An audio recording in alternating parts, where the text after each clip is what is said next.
Si vous avez aimé cette vidéo, vous pouvez mettre un like et vous pouvez également vous abonner en n'oubliant pas la petite cloche pour ne pas rater les notifications. Aujourd'hui, vous êtes dans une vidéo qui concerne l'examen du DALF C2 et je vais parler d'une thématique qui touche à la santé et à la médecine. Il s'agit de la téléconsultation. Aujourd'hui, je vais vous parler de téléconsultation et je vais vous parler surtout de la cause. Qu'est-ce qui a amené cette technique de consultation médicale à se développer très rapidement pendant la crise du coronavirus? Alors aujourd'hui, on est en confinement et on est invité à rester chez soi, et se rendre chez le médecin n'est possible que si l'on a un motif impérieux, c'est-à-dire si on est vraiment malade. Dans la plupart des cas, on va essayer de rester à la maison et de se soigner par du repos ou alors par des médicaments qu'on pourrait avoir déjà dans notre propre pharmacie. Par ailleurs, certaines personnes ne se rendent pas chez le médecin d'elles-mêmes parce qu'elles ont peur de contracter le coronavirus chez le médecin. Et au contraire, d'autres personnes qui sont malades et qui ont peut-être le coronavirus se rendent chez le médecin et peuvent potentiellement contaminer d'autres patients. Alors, dans ce contexte, on voit que les habitudes sont un peu chamboulées. On ne va pas chez le médecin l'esprit serein, et si on est vraiment malade, on aura des difficultés à obtenir le soutien d'un professionnel de la médecine. Et qu'on soit en ville ou dans les campagnes, c'est exactement le même combat, on aura ces mêmes difficultés. C'est avec de telles conditions qu'une technique de visite médicale qui s'appelle la téléconsultation a vu le jour. Alors la téléconsultation, c'est simplement le fait pour un patient de rester chez lui et de consulter un médecin par le biais d'Internet, par le biais de la vidéo. Alors il faut voir que ce principe de la téléconsultation aujourd'hui est très développé. On peut considérer qu'il y a plus d'une visite sur deux aujourd'hui qui est effectuée par téléconsultation. Alors avec la téléconsultation, le médecin peut poser des questions au patient, il peut vérifier si l'état est grave ou s'il s'agit d'une simple maladie, et il peut même proposer une ordonnance pour obtenir des médicaments en pharmacie. La téléconsultation en France fait vraiment partie du schéma traditionnel de la médecine et est donc pris en charge par la sécurité sociale. Donc que le patient aille directement chez le médecin ou qu'il reste chez lui en téléconsultation, il sera remboursé de la même manière. Et cette technique de téléconsultation, finalement, elle n'est pas nouvelle car elle existait bien avant la crise du coronavirus. En effet, en France, on a deux conditions qui ont conduit au développement de la téléconsultation. La première condition, c'est que beaucoup de médecins partaient des campagnes pour se rendre en ville et exercer en ville. Ce qui fait qu'il y a beaucoup de régions en France qui manquent de médecins et qui n'ont pas suffisamment de patients pour justifier l'arrivée d'un nouveau médecin. Les médecins en France sont libres de leur lieu d'exercice et parfois certains médecins ne se voient pas à la campagne et préfèrent donc rejoindre la ville pour avoir une vie peut-être plus active. En tout cas, les régions où l'on manque de médecins s'appellent des déserts médicaux. Alors, on pourrait penser qu'habiter en ville, c'est mieux, mais en réalité, c'est presque la même situation. Les médecins peuvent choisir d'accueillir des nouveaux clients ou non. Et certaines personnes qui ne sont pas souvent malades n'ont pas forcément un médecin qui les suit régulièrement et n'ont pas de médecin attribué.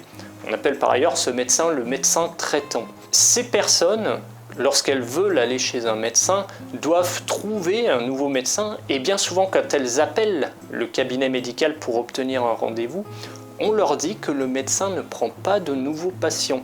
Et c'est un cas qui est très fréquent et de nombreux citadins se plaignent de ce système. Alors, qu'est-ce qui conduit à ce système de nombre de médecins limité en ville?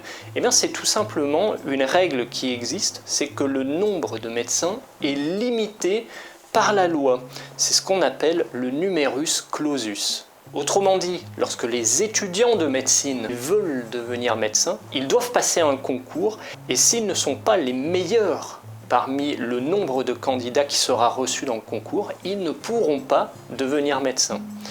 Vous comprenez bien ici qu'ils peuvent avoir toutes les aptitudes pour être médecins, mais on leur interdira de devenir médecins parce qu'il y a un nombre limité de médecins.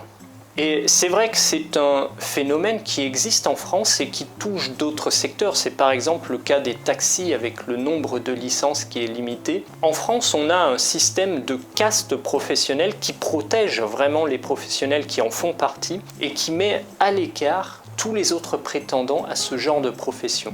Alors en effet, aujourd'hui, au gouvernement, il est question plus ou moins de libérer ce numerus clausus et d'augmenter le nombre de médecins, mais la loi n'est pas du tout votée, elle n'a pas encore été posée, mais on évoque en tout cas cette idée. Et c'est dans de telles conditions, avec des médecins en campagne qui désertent et qui vont vers la ville, et des médecins en ville qui ont un nombre limité, que la téléconsultation prend toute sa place. Car malgré les déserts médicaux et les villes saturées et avec peu de médecins, on a quand même certaines régions de France qui ont beaucoup de médecins et qui n'ont pas suffisamment de patients. Alors ces médecins peuvent s'inscrire sur certaines plateformes, c'est le cas de la célèbre plateforme Doctolib, qui permet à des patients qui ne trouvent pas de médecin de consulter par le biais d'internet un médecin qui lui n'a pas de patient. Vous avez l'impression d'avoir tout compris sur la téléconsultation, je vous propose d'aller plus loin avec ce cours qui est directement fait pour le DALF C2. Donc si vous passez le DALF C2, c'est vraiment un entraînement pour passer l'épreuve orale. Dans ce cours, vous allez retrouver un document de 16 minutes concernant la téléconsultation.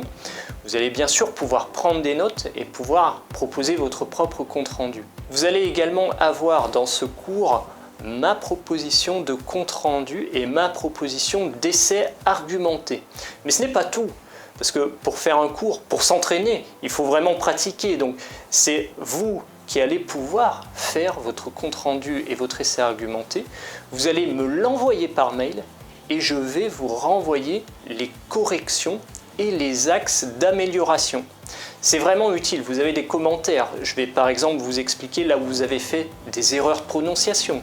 Je vais également vous expliquer les mots que vous pourriez utiliser pour améliorer votre vocabulaire. Et je vais également vous donner des conseils généraux sur la structure de votre texte et comment parvenir à convaincre avec des phrases qui soient peut-être plus justes. Voilà, vous avez vraiment tout dans ce cours, un contenu audio, mes propositions de compte-rendu et d'essais argumentés et la possibilité pour vous de m'envoyer par email votre vidéo commentée, corrigée avec tous les conseils qu'il faut pour bien réussir l'examen du C2. Voilà, c'est ici, il suffit d'aller sur le site Luquet, c'est un lien direct et je vous dis en tout cas à très bientôt dans de prochaines aventures.